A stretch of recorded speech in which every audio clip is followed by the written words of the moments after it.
Hello everyone, आज चाहिँ हाम्रो भान्सामा पाक्दैछ आलुको रस खानासँग खानुको लागि। सो फर्स्टमा चाहिँ मैले आलु अलरेडी उसिनिसकेको अनि आलुमा चाहिने सबै कुरा काटेर प्लेटमा रेडी पनि गरिसकेको छु। अनि त कराई बसालेर चाहिँ मैले सबै सामग्रीहरू हाल्दैछु। यसरी पकाउँदै गर्दाखेरि चाहिँ एकदम रमाइलो लाग्छ के।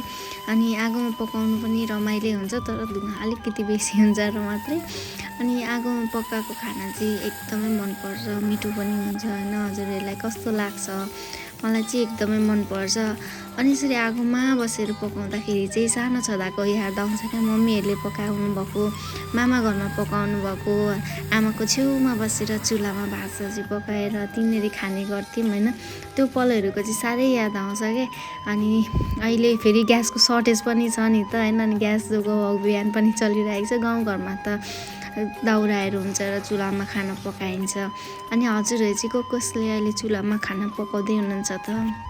हाम्रो चाहिँ म्याक्सिमम चुल्हामै पकाइराखेको छु, किनभने यसको स्वाद एकदमै मिठो लाग्छ। यतिकैमा गफ गर्दा गर्दै मेरो आलुको रस पनि पाक्यो।